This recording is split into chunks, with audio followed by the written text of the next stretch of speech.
couple threat. Anyway, he's about to release his 8th studio album.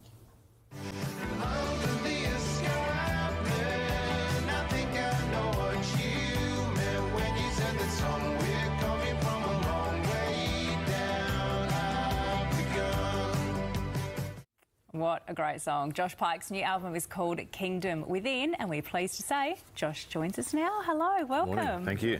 Tell us about the new album. What's the inspiration behind it? Oh, it's there's a lot of inspiration. I feel like it's my best work, which is really nice to say, 8 albums into something. But yeah, it's kind of inspired by the state of the world, really, the state of the world. So the Kingdom Within is really referencing where I feel like we've sort of strayed. We need to find that sort of inner core and that sort of, I don't know, moral centre that I feel like the world is missing a little bit now.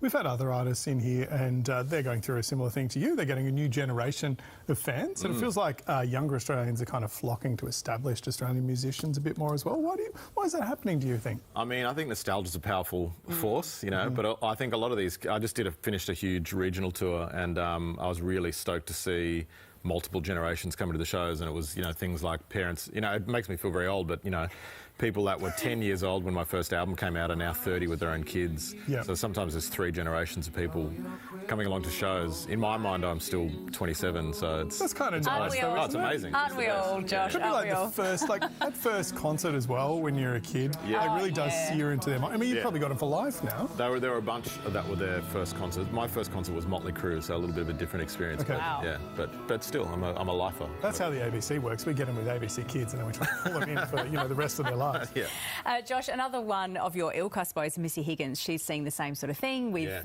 you know, different generations following her now. She's on your new album, She is, yeah. So the next single coming out features Missy, which is really amazing. She's such a beautiful vocalist and, yeah, I was really stoked that she agreed to sing on the song. But did you record together? How did that process work? No, so I'm so curious about she's this. in Melbourne, or she's outside of Melbourne. I'm in Sydney, so I just sent her the track. It was a bit of a sort of very spontaneous thing. I'd just done an interview with her. I have this podcast called Pump Up the Jams, and I'd just done an interview with her.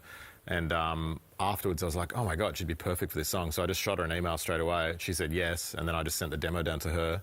She sang on it down there. We mixed it. I played it, I recorded it in Sydney, she recorded her bit in Melbourne, and then we mixed it up in Byron, so it was all over the shop, yeah.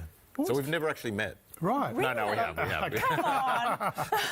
I'm always curious with artists, like what does a typical day for you look like when you're at home? Because you've got so many things going on, you know, writing books, doing all the different things. It's very varying, but I sort of try to build my own structure because otherwise it can really become a bit overwhelming trying to keep track of all these things. So I try and... do like exercise every day until like 9:30, and then I get into the day then. But when you're self-employed, you have to build your own structure. So sometimes it's doing boring admin stuff. Sometimes it's, you know, trying to write a children's book. Sometimes it's, you know, finalising artwork for kids' books. Sometimes it's, you know, obviously recording albums. So it's very varied, and I just try and create some kind of structure. Yeah. You were talking about the inspiration for this album and also nostalgia. I'm curious, when it comes to writing songs now, do you ever go back to your old lyrics, the ones that never made it onto albums or old songs, and go, actually, that was really good, I'm going to work on that? Or do you just go, nah, it's done, I've moved on? No, I'm pretty much a move-on type of guy. So for all of my albums, I you know, get these 12 songs down, and then I just kind of move on from them, and they encapsulate a moment in time, and that's kind of it. I leave it there, like sort of like a diary entry. Yeah. Can I ask you about AI? It's something we've been looking at a lot on the show. You've obviously got a big bulk of music out there, right? Like if someone wants to, they can probably start creating music in your kind of like name almost, or something very similar. What do you think of it as a tool? I think there's a lot of work to be done in the regulatory field, and I'm chair of PPCA, and we're doing a lot of behind-the-scenes advocacy work there.